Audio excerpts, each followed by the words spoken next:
आपको white board और voice clear है?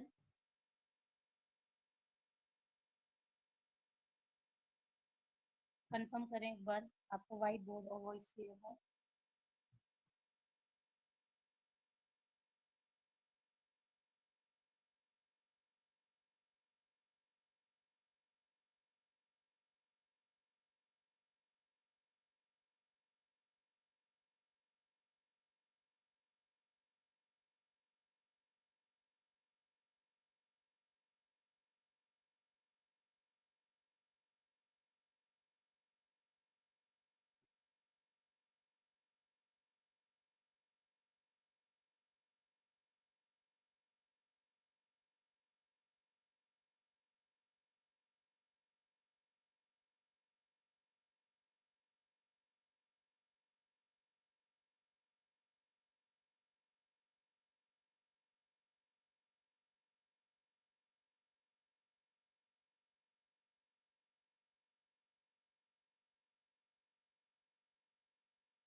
ठीक है,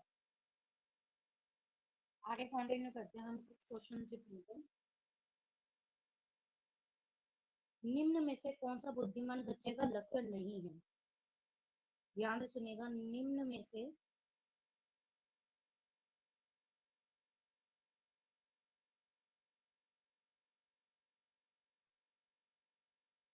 निम्न में से कौन सा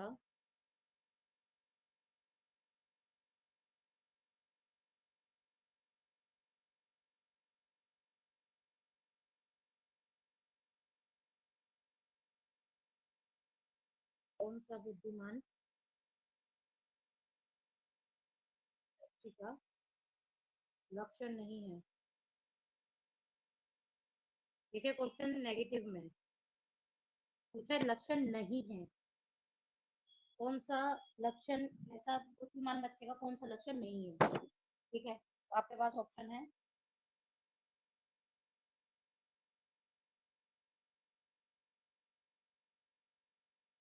ऑप्शन नंबर ए, वह जो प्रभावपूर्ण एवं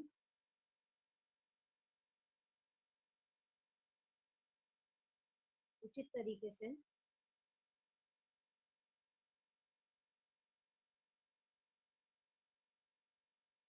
संप्रेषण करने की क्षमता है।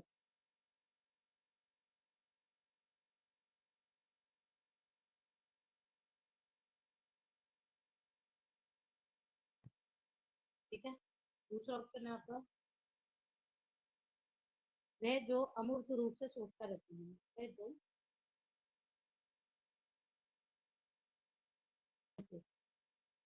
मैं आपको बताया था अमूर्त क्या होता है।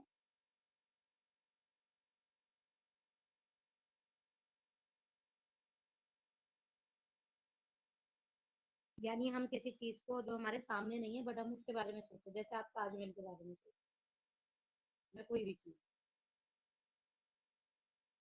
वह जो नए परिवेश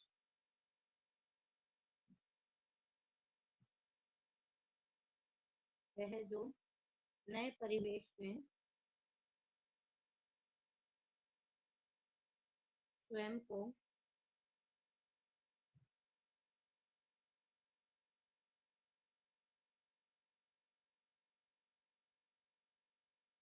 समायोजित कर सकता है। आपका लास्ट ऑप्शन है डी, वह जो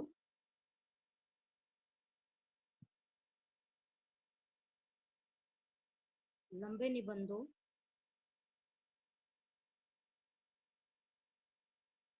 को बहुत जल्दी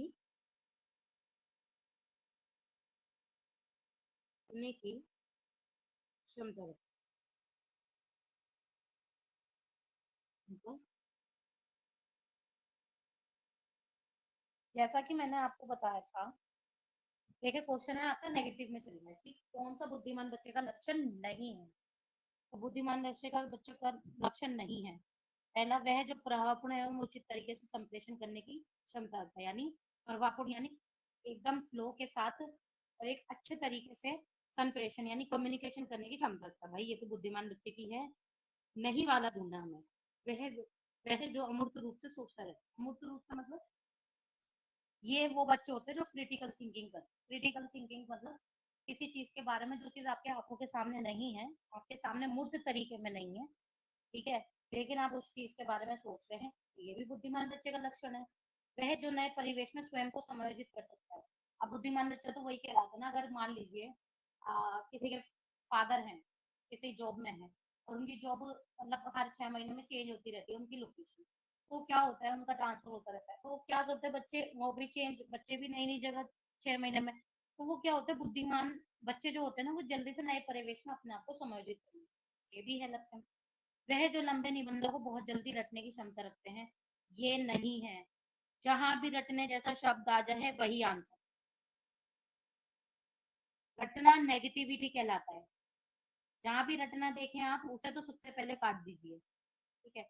लेकिन यहाँ क्वेश्चन नेगेटिव में था, तो आंसर भी नेगेटिव था, तो आपका सही आंसर ही यही है, नंबर डी, ठीक है।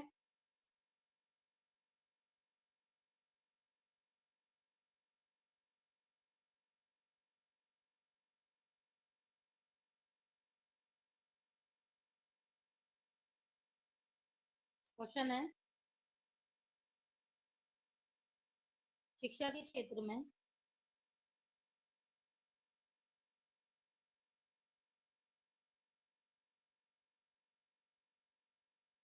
शिक्षा के क्षेत्र में पाठ्यचर्या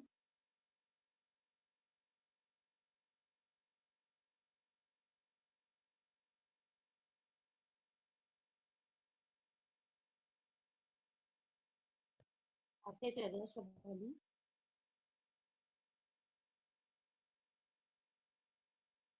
डैश की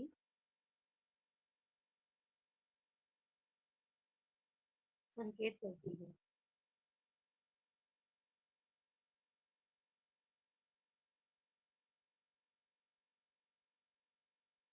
कि शिक्षा के क्षेत्र में पाठ्यचर्या शब्दावली डैश की ओर संकेत करती है, यानी जो आपका करिकुलम है, पाठ्यचर्या जो आपका करिकुलम है, वो उसकी शब्दावली किसकी और संकेत करती है। तो पहला ऑप्शन है आपका विद्यालय की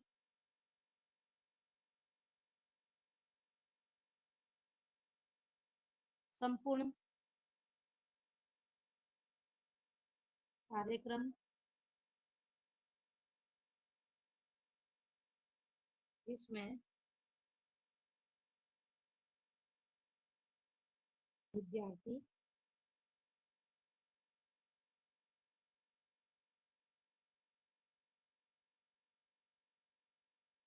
प्रतिदिन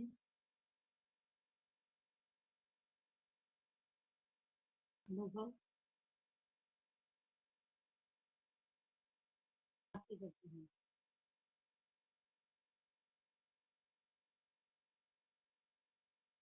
दूसरा, मूल्यांकन प्रक्रिया।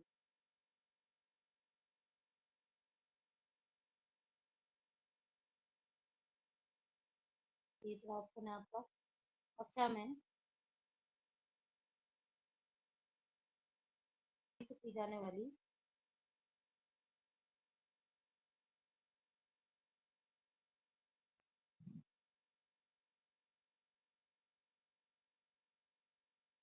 पाठ्य सामग्री।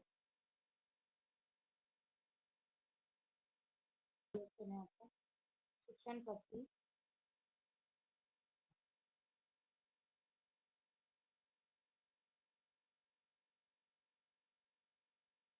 एवं पढ़ाई जाने वाली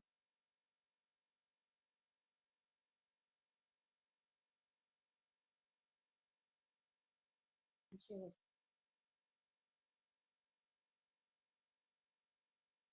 ठीक है। अब आप बताएं कि शिक्षा के क्षेत्र में पाठ्यचर्या यानी जो करिकुलम की शब्दावली हो किसके ओर संकेत करती है। विद्यालय के संपूर्ण कार्यक्रम जिसमें विद्यार्थी प्रतिदिन अनुभव प्राप्त करते हैं। देखिए, विद्यालय के संपूर्ण कार्यक्रम में आपका जो करिकुलम है वो काम नहीं है। आपकी मेन तो पढ़ाई में काम आ रहा है ना करिकुलम। आपकी जो पाठ्यचर्या है, पाठ्यचर्या में आपका पढ़ाई से रिलेटेड सारी चीजें होंगी, आपकी एक्टिविटी से रिलेटेड यानी छात्र से रिलेटेड। विद्यालय के संपूर्ण कार्यक्रम यानी विद्यालय में तो पता नहीं कितने कार्यक्रम होते हैं, सब अलग अलग टीचर्स के अलग अलग कार्यक्रम हो। ठीक है, तो ये नहीं, आपका ये गलत। मूल्यांकन प्रक्रिया, मूल्यांकन प्रक्रिया नहीं, ये भी गलत है। क्यों गलत है मूल्यांकन प्रक्रिया? आप बताएं, आपके करिकुलम से आपका मूल्यांकन किया जा सकता है? नहीं, करिकुलम तो पढ़ा जाता है। उसके बाद जो आपका पेपर होता है यानी आपकी प्रश्नावली, जो आपके क्वेश्चन पेपर होता है, उससे आपका डिसाइड होता है मूल्यांकन।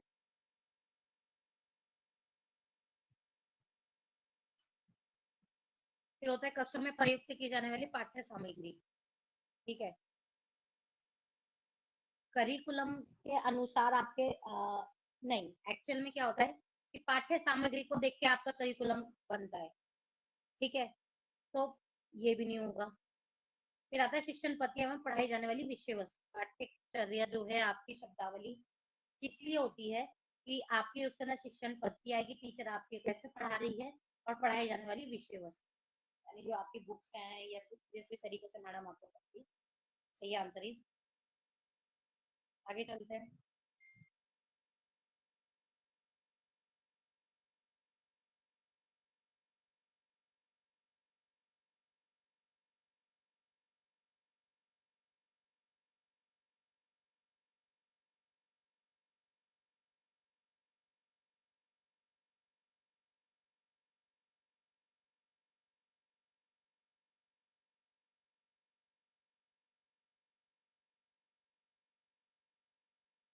नेक्स्ट क्वेश्चन है, विद्यार्थियों को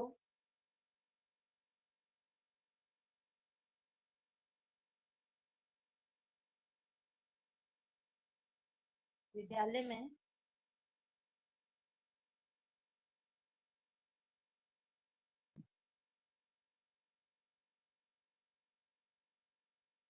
खेलना क्यों उचित है?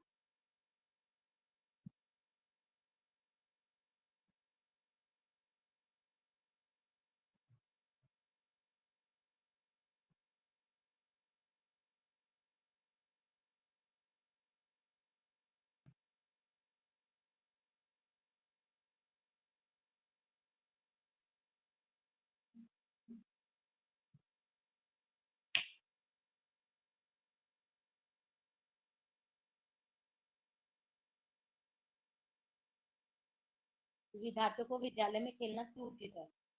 पहला ऑप्शन है आपका, यह उन्हें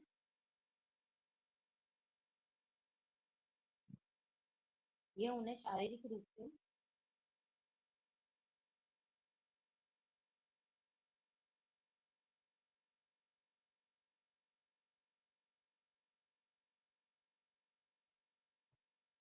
शारीरिक रूप से सशक्त बनाए।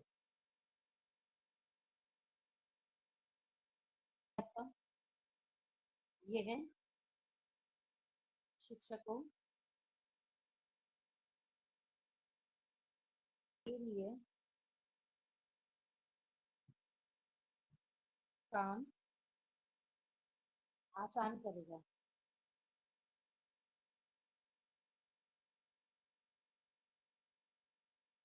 सी ऑप्शन है आपका, यह समय बिताने में सहायक होगी। डी ऑप्शन है आपका, यह सहयोग एवं शारीरिक एवं का विकास करेगा।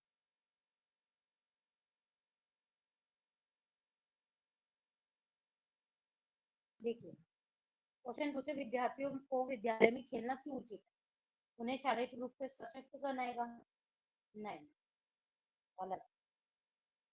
ठीक है, शारीरिक रूप से तो वो बाहर भी खेलते होंगे तो भी बन सकते हैं शारीरिक रूप से सशक्त।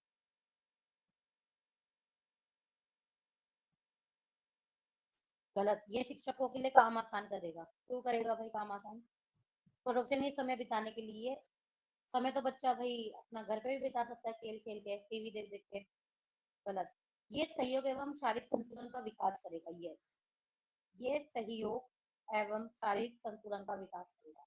यानी आपके जो भी पढ़ाई से रिलेटेड होता है, बच्चों का जो एक माइंड सेट होता है, अगर बीच बीच में उनका इंटरटेनमेंट हो, उनको थोड़ा एक्टिविटी या खेल की तरफ लेके जाए, तो उनका संपूर्ण विकास होता है, शारीरिक संतुलन भी बना रहता है और उनका पढ़ाई के साथ भी सहयोग हो। सही आंसर है डी।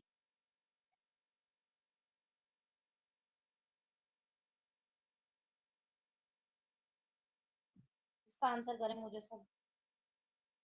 आप लोग आंसर नहीं कर रहे। शारीरिक साधन है। किस चीज का? पहला क्वेश्चन है आपका। अनौपचारिक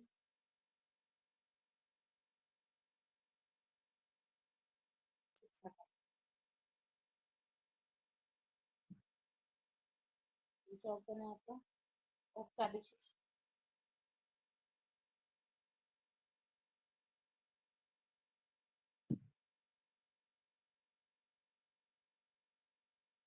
तीसरा ऑप्शन है आपका गैर औपचारिक शिक्षा।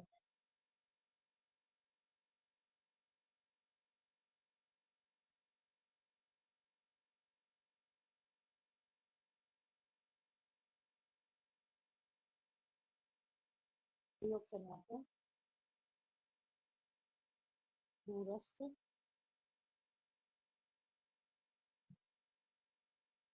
शिक्षा। ठीक है। पारिवारिक साधन है। किसकी कौन सी शिक्षा का साधन है? परिवार। बच्चे की कौन सी शिक्षा का साधन है? आंसर करें। आप सबके पास 2 मिनट है, सोचें और आंसर करें।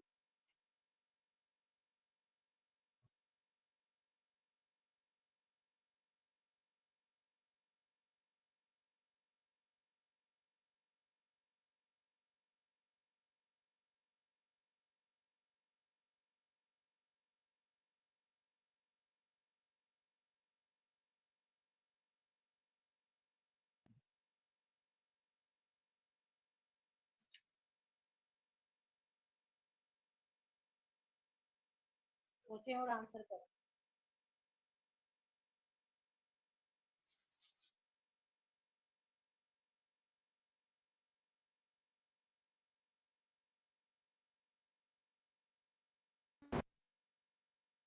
बस 1 मिनट रहता है।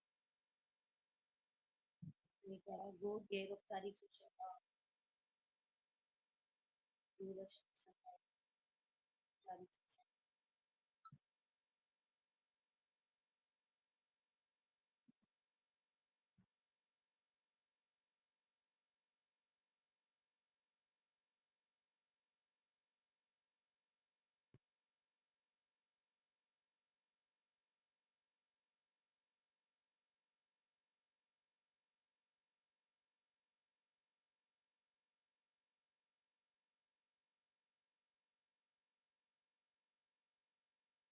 चले, सही आंसर है इसका अनौपचारिक शिक्षा का।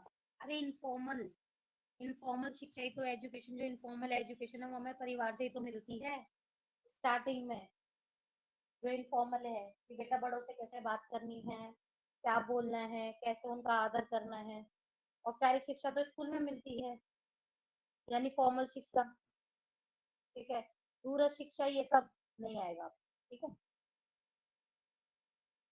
चले नेक्स्ट क्वेश्चन।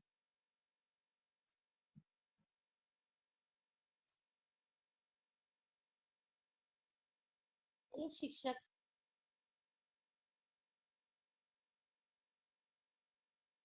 एक शिक्षक विद्यार्थियों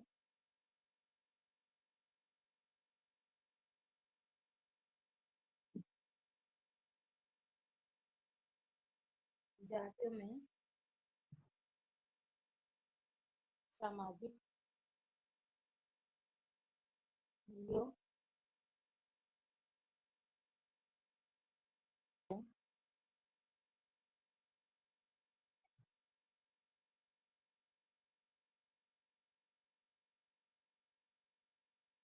सामाजिक मूल्यों को विकसित करता है।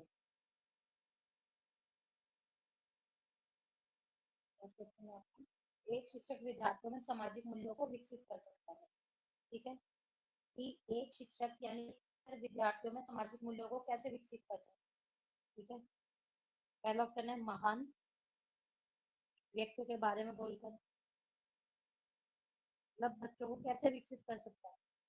एक सामाजिक मूल्यों को यानी उसके सोशल वैल्यूज के अंदर कैसे विकसित कर सकता है एक महान व्यक्तियों के बारे में बोलकर।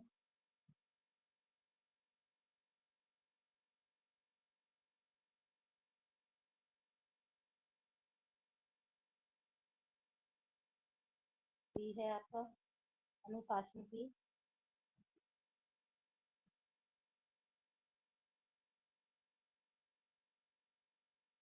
अनुमति अनुभूति अनुशासन की अनुभूति की को विकसित करके।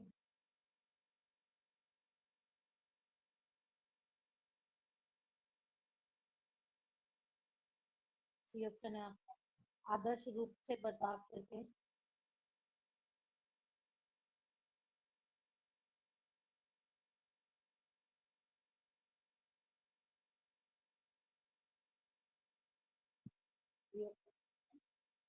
मैं अच्छी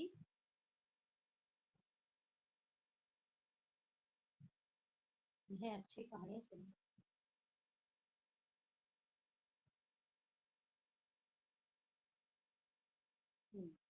बताएं, एक शिक्षक विद्यार्थियों में जो सोशल वैल्यूज यानी सामाजिक मूल्यों को विकसित कैसे कर सकता है।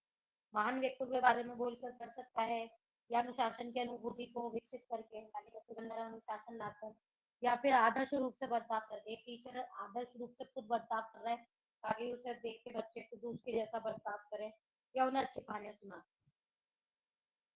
बताएं, करेक्ट।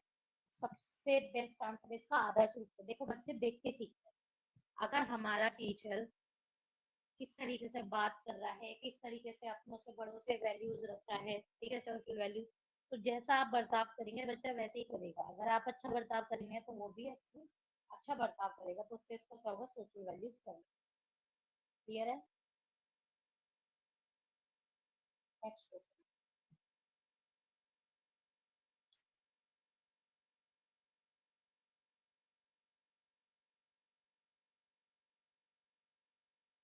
एक शिक्षक के लिए सबसे महत्वपूर्ण क्या है। एक शिक्षक के लिए सबसे महत्वपूर्ण क्या है। फर्स्ट ऑप्शन है आपका कक्षा में अनुशासन बनाए रखना। समय अनुशासन बनाए रखना। ये ऑप्शन है आपका कक्षा में समानुवर्ती होना। कक्षा में समयानुवर्ती होना।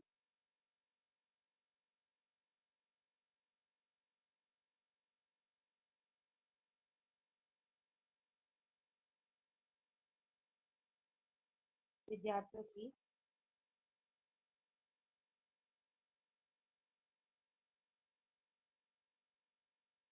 कहानियों को दूर करना, कठिनाइयों को दूर करना।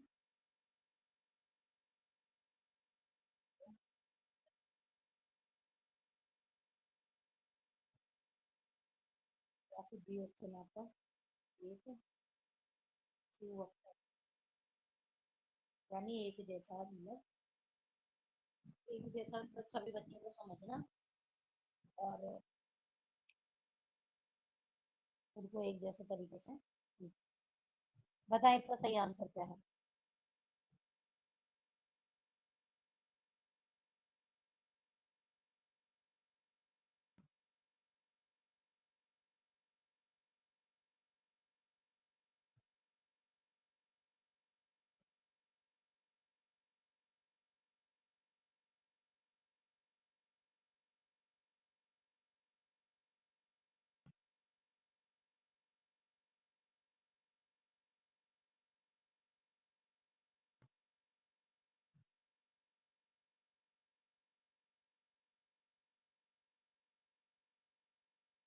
करेक्ट, विद्यार्थियों की कठिनाई को सबसे ज्यादा शिक्षक की सबसे महत्वपूर्ण बात क्या होती है कि वो विद्यार्थियों की कठिनाइयों को दूर करे।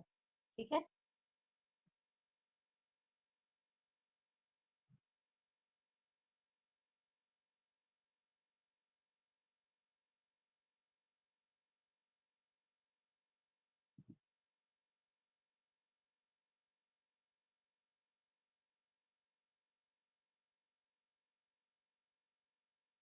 तो मैं नेक्स्ट।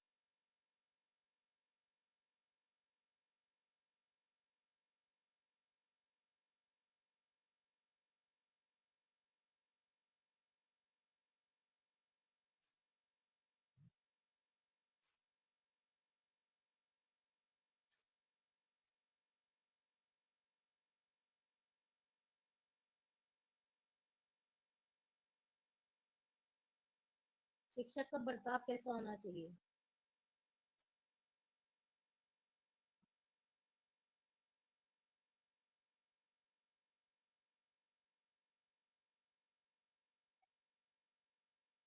शिक्षक का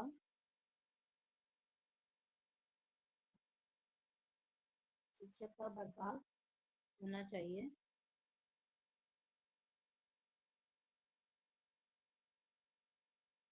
ऑप्शन आपको विश्वास विश्वासात्मक, ये ऑप्शन है आपका शिक्षाप्रद,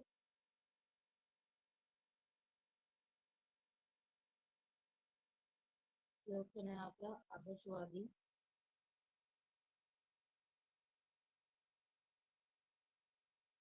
ये ऑप्शन है आपका विदेशात्मक।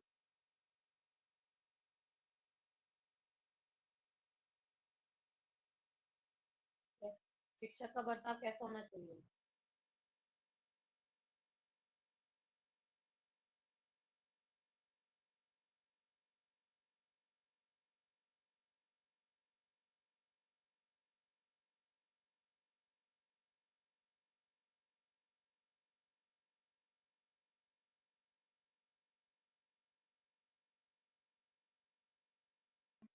शिक्षक का बर्ताव कैसा होना चाहिए, आदर्शवादी या निदेशात्मक।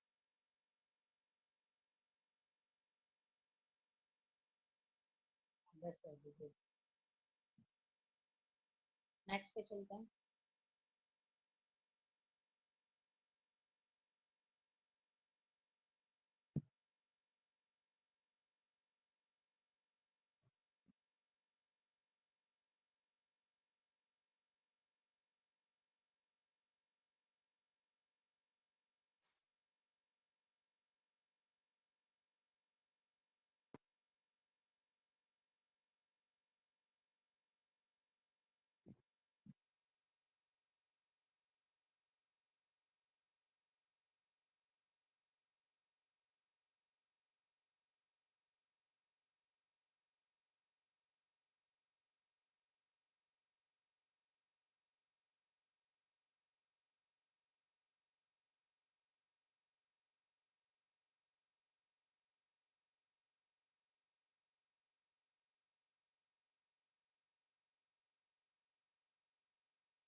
बुनियादी स्तर पर मातृभाषा में शिक्षा देना बेहतर है, क्योंकि ये है, पहला ऑप्शन है आपका।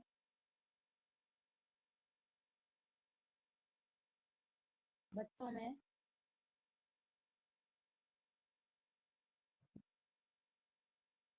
आत्मविश्वास का विकास करेगा।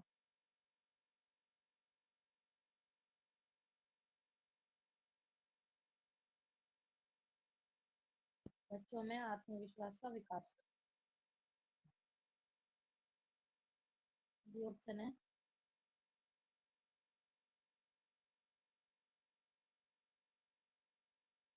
अधिगम को सरल बनाएगा।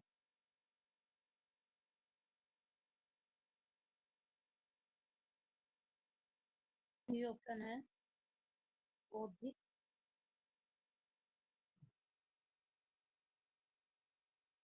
विकास में सहायता करेगा।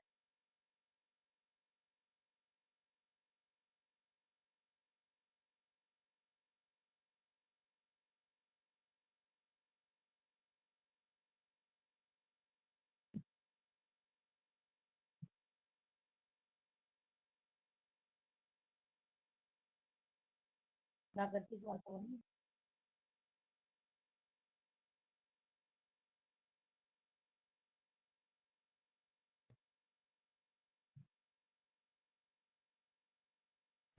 वातावरण को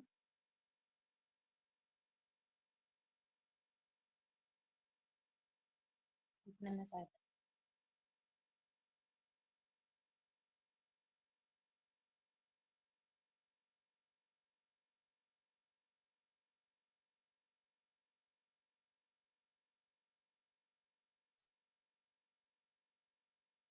बुद्धि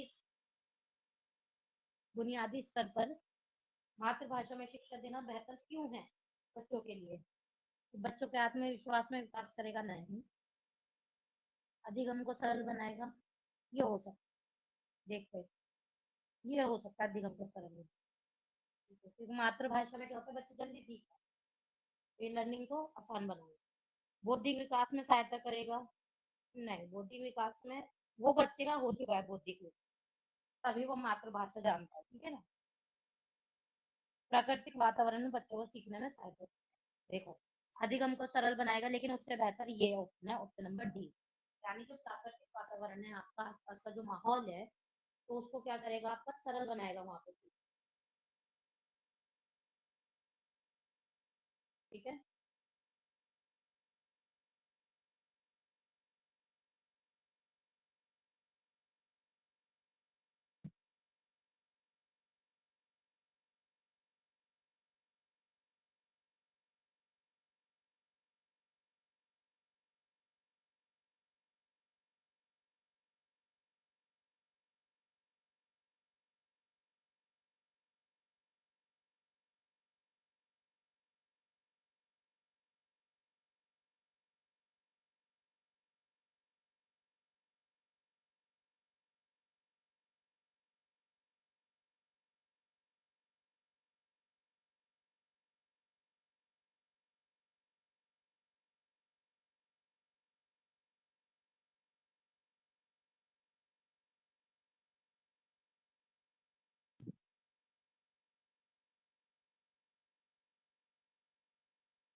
प्राथमिक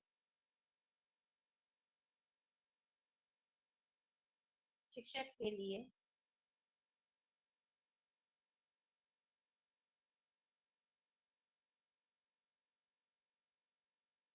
काल मनोविज्ञान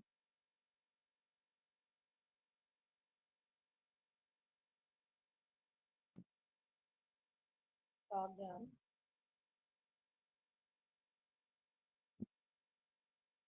आवश्यक है, क्योंकि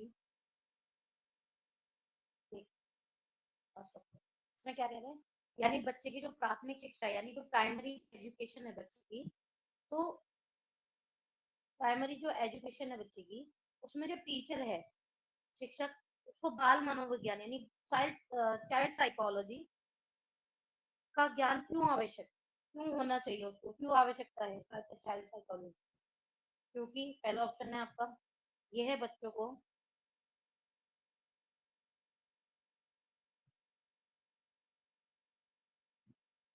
यह बच्चों को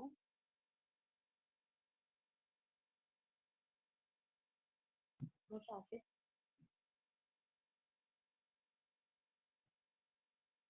बनाने में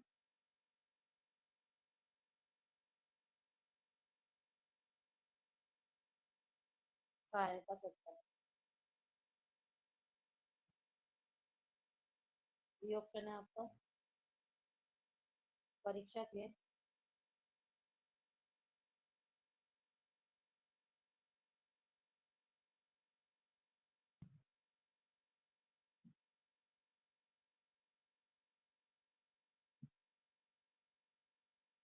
परीक्षा के परिणाम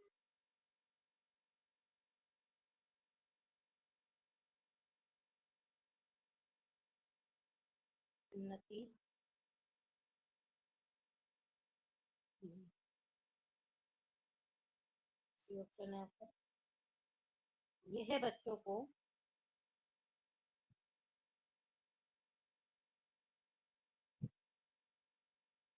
अभिप्रेरित करने के लिए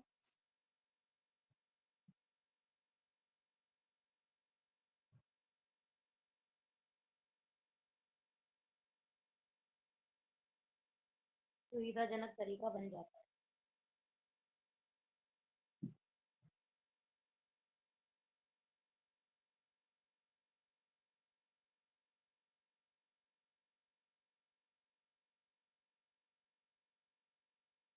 और जो ऑप्शन है, ये बच्चों के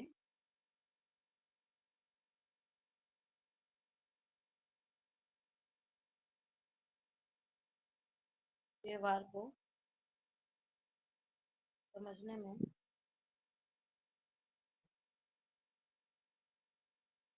शक्ति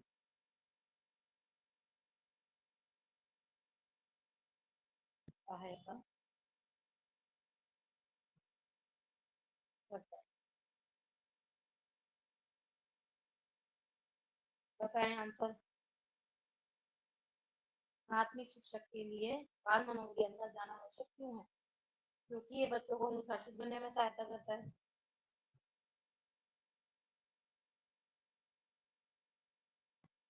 या भी ऑप्शन, परीक्षा में परिणाम को उन्नति होती है, या फिर बच्चों को अभिप्रेरित करने के लिए सुविधाजनक तरीका बन जाता है ये, या फिर ये बच्चों के व्यवहार को समझने में शिक्षक की सहायता करता है। देखें, पहला ऑप्शन भी गलत है। बच्चों को अनुशासित बनाने के लिए चाइल्ड साइकोलॉजी की क्या जरूरत, परीक्षा में परिणाम, बिल्कुल गलत। ये बच्चों को अभिप्रेरित करने के लिए, अभिप्रेरित नहीं करना है। सबसे सही आंसर इसका डी, ये बच्चों के व्यवहार, यानी एक टीचर को चाइल्ड साइकोलॉजी इसलिए आनी चाहिए ताकि वो बच्चे का जो व्यवहार है, जो उसका बिहेव है, उसको समझकर उस बच्चे को शिक्षण, उस बच्चे का अधिगम, उसकी जो लर्निंग है, उसको समझकर और अपनी शिक्षण पद्धति को चेंज करके उसके हिसाब से उसकी स्टडीज करवाई। ठीक है, यहाँ तक क्लियर है सारा।